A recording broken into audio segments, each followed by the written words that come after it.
Welcome back, Hamptons. I'm Erin Swain. And I'm Chrissy Swain. And it is wine time. So today's episode, we are going to do a taste of Italy. Now, a lot of times there are very, very prominent wines like, for example, what's your favorite Italian wine? Nebbiolo. That's great. Okay, so those are Barolos.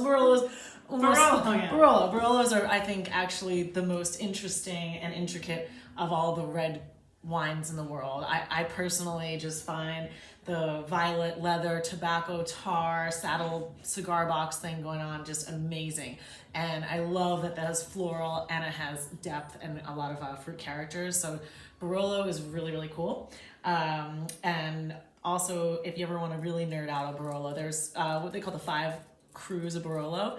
And if you look at the map in a circle, there's a divide with a soil type. So one part is all Tortolian, the other is Helvetian.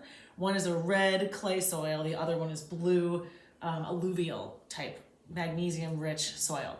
And so if you want to like really start doing a deep dive into Barolos, look that up, find out which one you like better so that you'll know. So we have, we have Barolos, we have Amarones, we have Chianti Classico, we have wines from Puglia, Sicily, off the coast in Sardinia, on these islands, really, really cool stuff. Italy's been producing amazing wines for a very, very long time. So to start us off, we are going to begin with a Sangiovese Rosé. So cheers. I have here, it's a La Spinetta. It is 100% Sangiovese. We talked about rosé in a previous episode, and rosés, as a reminder, are made from red skin grapes. This one is a really, really nice wine. Really beautiful.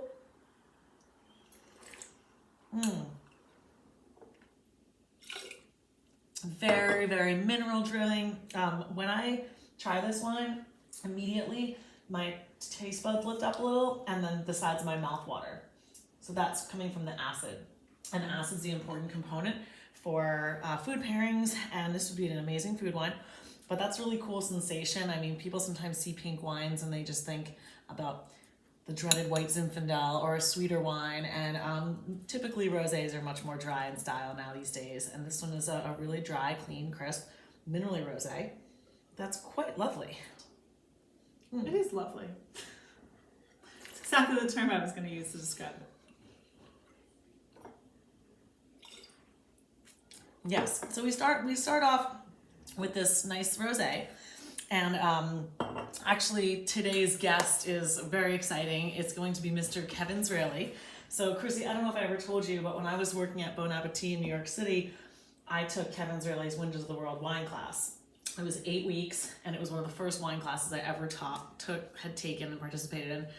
And Kevin is so funny, so cool, so laid back, and so knowledgeable that he's one of my mentors and one of the first people that ever turned me on to wine. And he's written the best wine books. If you're a beginner, if you want to know about wine, get Kevin Zraly's Wonders of the World wine book. They're actually going to send me the most updated edition because mine's probably from 2004. So I got to update that, but I'm really excited to talk to him. One of the things I remember about Kevin was he joked and he said, like, if you're going to learn about Italy, talk with your hands, say Sangiovese. And so now every time we talk about Italy, I tend to use my hands more, and how Italians talk is kind of funny to hear him say molto pocciano and other things of that nature. So we'll be speaking with Kevin, and we'll have a little Italian focus. But I am going to move us on to wine number 2. Chrissy, I doubt you've ever heard of this wine. The grape in this wine is called Kerner. Have you ever heard of a Kerner? No, I have not. Okay, cool. So now we're getting into some more obscure varieties, and I love obscure varieties because they tend to surprise. Personally, right now, I didn't research this one right before we started filming, so I don't remember what the characteristics of Kerner are. We're just going to taste it on camera. You're going to test your own somm skills. We're going to do it. Like a blind tasting. Love it. Well, yeah, it's not really blind because I know what it is, but I don't remember much about this grape. We're going to talk tasting notes? Smell. Yeah. Bouquet.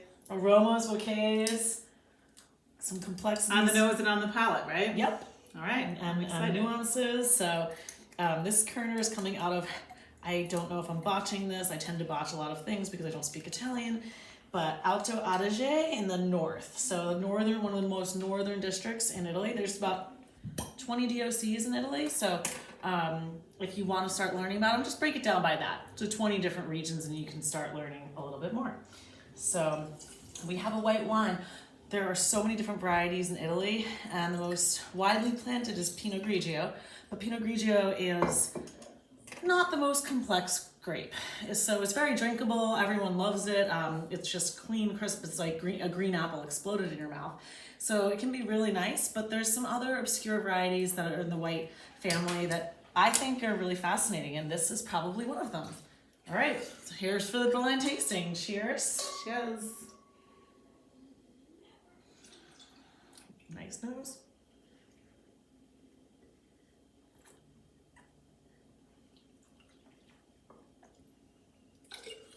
I got green apple. I want to say green apple, like on the nose, on the palate. I'm going green apple all the way. I'm all in. What do you think? Green Am apple. I right? Green apple is correct. And what I got was something interesting. I got a little bit of underripe white peach, and I got some melon.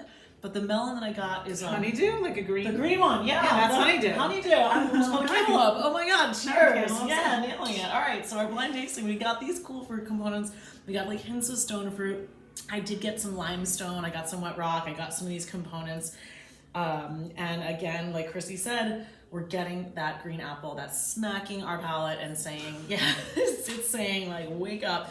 We're gonna be high acid and we are gonna be maloblocked. Remember we talked about malolactic fermentation? This wine has obviously not undergone that because the malic acid is very, very evident in this wine.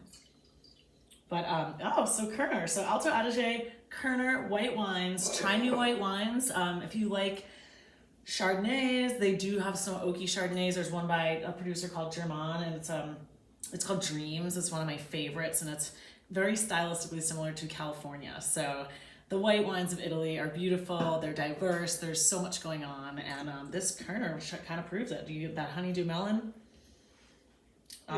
Really tasty. Refreshing. Would be Very great tasty. with salad.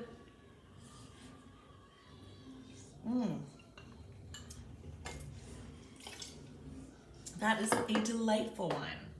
Okay, we're gonna move on to our third wine before getting to talk with my hero, Kevin Zraly, and personal mentor. I'm really excited that he's decided to join us on Wine Time. Oh wow, look at the color. Look at this color, guys. Oh my gosh. It's like, so there's brickish. When you have a wine that has any kinds of brickish red undertones in it, it will bring you right to Italy. So this wine is kind of cool. It's by Alloy Legator, and it's called Schiava. I don't know if I'm pronouncing that right, from the Dolomites. This is 100%, that's the grape variety. This word here, have you ever seen that before? No, I've not. Schiava. So Schiava is the grape, so it's another one of those obscure Italian reds. The color on this is really, really intense. The vintage is actually 2018, so we're looking at 3 years of age on this wine. Super light. Oh, on the nose, There's very subdued red fruits. So we're getting some pomegranate, we're getting some cherry, we're getting a little raspberry. Strawberry? Are we getting strawberry? Yeah, we are getting strawberry. A little strawberry. But this is very, very barnyardy and very, very earth driven. There's kind of like this sort of like, there's kind of almost like a little bit of like dill pickle thing going on. It's a little sour. It's kind of cool. This is very medium bodied.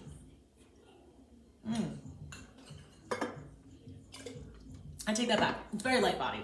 Very light bodied. This will do well with like poultry, even seafood, fish. Really, really cool wine. Really fun grape variety. What do you think? I think it's interesting. I think it's all interesting. That's good. That's good. Wine is very interesting. And speaking of, we should move it over to a very interesting conversation with our special guest today, Mr. Kevin Zraly. So check it out. So welcome to Wine Time. I am your host, Erin Swain, and I have a very, very special guest, one of my first wine educators, Mr. Kevin Zraly. Welcome to Wine Time. Well, Erin, that whole thing about, taking my wine class and now you change your profession and blaming me for all your expenses and your nights out and your travel around the world is, I don't know, what can I say? I It's get- always great, by the way. I've had 20,000 students, this is actually my 50th year exactly. I started teaching in 1971, believe it or not. I was 20 years old, something to that effect. Yeah, because I just turned 70 and I'm in the best shape of my life for lots of other reasons. But yes, 50 years ago that I started teaching. So let's go all the way back to there. And that's there's so many people that have gone into the wine business and that not only took my class, but worked at Windows on the World. Right. Well, so what got you into the world of wine education? How did you become an educator? I have a degree in education. Okay. First of all, I was a history major. And so if you take a look at wine, it's all about history. If you take, thank you for showing my book. You have the 35th edition. That's good because that's the new one that just came out. 35 years later, here we are. So being an educator, I just took my passion, which I started at 19, because in those days, you could drink at 18 in New York State. Now and then, of course, 21 for you guys. I'm sorry about that. So I had a jump. I had a big jump, like a 3-year jump. And fortunately, I was a lot of your listeners, I'm sure, will know New Paltz, the State University at New Paltz, which is right up the street here right now from my house. And so I was working, I was going to school and I needed a job, and I got a job as a waiter in a restaurant. And lo and behold, this is going back to 1970 now, there was a guy named Craig Claiborne, way before your time, but he was the first food critic for the New York Times. And he came up with a chef that's still with us, Jacques Pepin, and another chef, Pierre Fournet, who's no longer with us. And they gave this restaurant in the middle of nowhere. I mean, literally. Anybody knows New Paltz, on the other side of the mountain, we're going across Mohonk, between New Paltz and Woodstock, there was a 1797 stone building, only opened 6 months. I was one of the oldest people at 19 working there. And the New York Times gave this restaurant a 4-star rating. That was the first time and the only time outside of New York City. I didn't know who these people were, but I did know that our reservations went up from 20 to 120. And I became the bartender. Because now you needed a bartender for 120 people. I had to learn liquor, beer, and wine, history major, wine, teaching. There it is, in a nutshell. That's awesome. That same thing happened to me when they didn't hire, I got hired as a wine director, and then they didn't have a food and beverage director. So I just had to take on liquor purchasing. I had no clue what I was doing. Yeah, neither did I. I had Yeah. no idea. I just done Woodstock. I was at the festival in 1969, and that's why I moved up to this area, because we're talking about the Woodstock, which is not Woodstock. The village is not very far from here. Neither is Sullivan County, where the event took place. So that's how I grew up in Westchester County, Pleasantville, New York. Ladies and gentlemen, anybody know Pleasantville? Home of Reader's Digest, and that book that you have is Reader's Digest version of wine. My grandmother worked there. I retired from Reader's Digest, and so the condensed version, that whole book is based on a condensed version of wine. Did you ever imagine you would be creating such a successful and widely read book? No, absolutely not.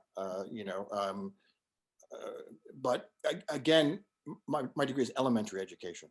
Let me back up here right now. History was the other. History, whichever came first. History came first. Elementary education came later. But my book, simplicity, make it simple. And guess what? There weren't any books. You guys now, Wine Follies. I'm throwing out this Karen McNeil's Wine Bible. I mean, all of these things didn't exist. They were everything I could look at was encyclopedic in nature. And I said, wow. And my students were asking could you make this easier? And I started handing out notes, and the notes became a book. That's all. Very simple, logical, and it took off. Thank God. It's my annuity for life. That's awesome. What are your favorite topics to cover as a wine educator? Well, I think tasting. I think there's an art to tasting, and if you recall, you know what? I have a glass. I'm sorry that Erin, this is not good. You should always have a glass of wine with you, especially during one of these classes. So you might remember the Zraly method, if you want to call it, because I can't understand, looking at the color. What are you looking for? Smell is everything. 90% of taste is smell. So I smell it, And you might remember this coming up. And I hope everybody watching does the same thing. Try this and you'll see what I'm talking about. You put your hand over the top and you swirl it around. Just bring back memories, Erin. Okay, Yep. swirl that, and then you open it up, boom. The intensity is 10 times more. And studying olfactory. Matter of fact, one of the best chapters in that book, there's two things I wanted to talk since you have the book there. One is olfactory, and I don't mention this very often, so I guess we're buds. But after September 11th, and I worked at Windows on the World from the day it opened, before it opened, to September 11th. So I was there 25 years. And part of my post-traumatic stress disorder is I lost my sense of smell. So as we have the COVID virus here right now, I know what people are going through. Some people can lose it partially, all of it. Some of it never comes back. Mine did. It was 80%. I'm trying to figure out when you took the wine class, maybe I was faking my tastings, this and that. So I wrote a book. I wrote a whole chapter on olfactory. That's one of the great chapters in that book about smell and what. And it's not about wine in essence. It's about everything. So actually, that's funny. I remember being in your class, and it was in 2004. We had Parmesan cheese in a wine glass. I distinctly remember that, but I don't remember the lesson or why you had that. Can you remind us about? It was Chianti Classico, and Chianti Classico was a Chianti Classico Reserva, and I love the wine and food. By the way, wine is nothing to me without food. I don't drink wine. I'm sharing a little bit here right now with you for smell. I don't have a glass of wine. Matter of fact, I'm going to be honest. I'm going to have a bowl of chili here right now, and I'm going to have a beer with it for my lunch. But I have to have food. So the Chianti Classico Reserva, one of the great wines of the world, but it's the acidity and the tannins make it a little sharp. Parmigiano Reggiano, which of course now we put in the umami factor here right now, the savoriness of Parmigiano Reggiano. And by the way, ladies and gentlemen, I made Erin we had it in the glass and then smell it, and then we shook it up 10 times intensity. And so that fat and the protein in the cheese breaks down the tannin and the acid in wine. That's why I did it. It was one of the very, very few times I did food in the class, but it stuck with you. And you know what? I ask anybody who's watching this, including yourself, that you think about the best teacher you ever had, okay? Like grammar school, high school, college, whatever it is. I bet, right? You know who it is. You know the person. You can see who it is. Why were they a good teacher? Because they got to you and they understood you. And so, I sort of like, that's the way I run my classes. Yes. It's called the Socratic method, by the way. It's not, lawyers know what I'm talking about when I say Socratic method. I'm not making the decision. I can't tell you how good that wine is. Only you can tell you how good that wine is. So it's, you make the decision. People always say, when is a wine ready to drink? A wine is ready to drink when the fruits, the tannins, and the acids are in balance to your taste, not my taste. So that's how I look at it. Very true. What is one wine district that you have yet to visit, but is on your list? Well, it's not one area. I've been around the world so many times. It is actually the Black Sea. And if you want to take a look at the countries in the Black Sea, where they say that wine began, in Persia, if you will, take a look at, you got Georgia on the Black Sea. You have Bulgaria. You have lots of different places there. And so I'd like to just going back to the history of everything, seeing where it began. And the wines are getting better and better and better in that area. So it'd be fun to see. Totally different culture as well. Yes, totally. All right. My final question for you on this interview today is, what is your favorite food and wine pairing? Food, that's a tough one. I actually now, I'm going to be honest, I don't cook. I never did till now. I'm a great chef in the kitchen. I'm making a chicken marsala tonight. We had a salmon the other night as well. So and I made a New Year's resolution, not this year, the year before the virus, I was going to drink all my old bottles of wine that are 20, 25 years and older. Anyhow, bottom line is that changes what food you're going to have. I don't think I have an exact one. I love food. I'm sure, look at, if you're into wine, you're into food, you're into travel. Guaranteed. That's the way it works. It's not one, it's the three of them. It totally is. All right. Well, listen, Mr. Zraly, thank you so much. I hope everyone has a glass of wine and sinks into this book. I'm very excited to read about your olfactory.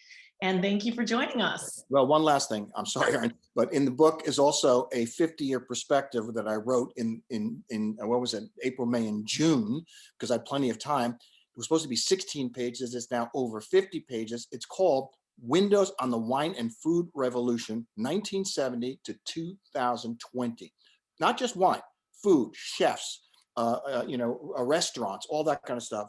Take a good look at it. And thank you, Erin, for having me. There's so much content in here. It's incredible. I know, it's getting me crazy a little bit, but I'll keep drinking. What do I have to worry? Why worry? Thank you, Erin. Thank you. Cheers.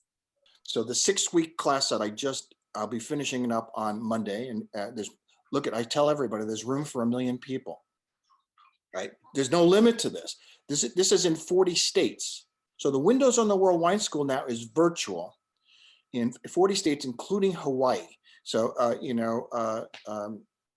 we have a couple Canadians on as well. So it's international. Are you shipping the wine to these people? Yeah. My partner's wine.com. Oh, fantastic. I'm including this, by the way. So wine.com, and the guy who owns it, Mike Osborne, he's being interviewed next week on Wednesday from 5 to 6 on something. Maybe I'll try to get it to you. Fascinating guy. And actually, interestingly enough, he's the owner, the founder of wine.com. Hey, he's doing well. They went from $150 million in 2019 to $350 million in 2020. They have 6 warehouses. And his wife, Gwendolyn, and you should go to their site because you'll see Gwendolyn, is one of my students. Oh my gosh, Got fantastic. involved I've in been on their wine. site before. Huh? The company that I do tastings with, a lot of times we have to source for wine.com because it's all over the country. And, like I remember like there was a snowstorm and like, so, I don't know, something happened, but I was like, wine.com is just so great. Like they're awesome. They had some problems this year because of the amount of people that wanted wine, and they couldn't restock. So basically, my deal is like last night. What did I do? I'm just throwing this out there. There's plenty of room for anybody. I know my friend Andrea Robinson. I don't know if you know Andrea, but she worked at Windows. Actually, she helped me write the wine and food chapter. She's the only person whose name. No, there's another woman in there as well. So it's a style. So last night I did Spain. 1 hour. We started with the Gypsy Kings. If you like the Gypsy Kings, there's music, we're dancing, boom, boom, boom. Crianza. That's what this is, by the way. This is the Marqués de Caceres. Crianza from last night. And then we went to a Reserva. Then we went to a Ribera del Duero. And then we went to a Priorat. And they don't have to be the same wine. That's the beauty of it. It's a style. So I don't care if you have the Riscal or whatever Crianza you have, the Montecillo. It doesn't make any difference. That's the style of a Crianza. We had the Muga as a Reserva, which is a spectacular wine. But if you had, Vina Real or whatever, anyhow, my point is, it doesn't make any difference. So not everybody had the same wines last night, but they had a Crianza or a Reserva. Sometimes you can't do, because I do a lot of corporate events as well. Yeah. You can't get it all the time. And half bottles, by the way, I'm going to tell you right now, big problem. Trying to find half bottles. So yeah, half bottles are tough. Right. They don't want to carry them. But I only do 4 wines. Although I am doing a half bottle because next week is Bordeaux Sauterne. He did have a half bottle at Riasac or something like that. And the wines, nothing's been over $89 for the 4 wines. Oh, wow. Great. So this one coming up will be. It's $119, but my thing is $75 to $125. But for 5 of the 6 classes, we haven't gone over 89 was the tops. I think it was between 79 and 89. So anyhow, start a wine school is all I have to say. I think I should. I think I should take that tip. I'm never going to retire. Why would I want to retire? Why would you? We eat and drink. We get to go. What they say about us, by the way, is we don't make a lot of money, but we live like millionaires. And so, I did one in the fall. I'm doing one now. Doing one in the spring.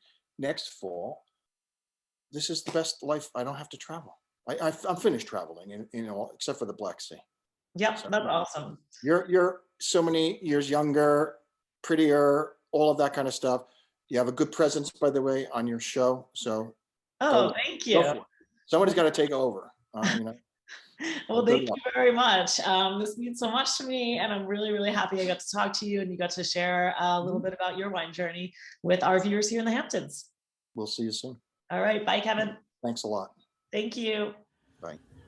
All right, that was my personal wine mentor and what got me into wine back in 2004. Chrissy, what did you think of Mr. Zraly's interview? Again, I just think all these interviews are really fantastic to be able to talk to these people that are just been in the industry for so long and they have such a wealth of knowledge. It's really cool. So cool. All right, well, that was this episode, a little bit about Italian wine. Remember, talk with your hands and stay thirsty. Thank you for joining us. We'll see you next time on Wine Time. Cheers. Cheers.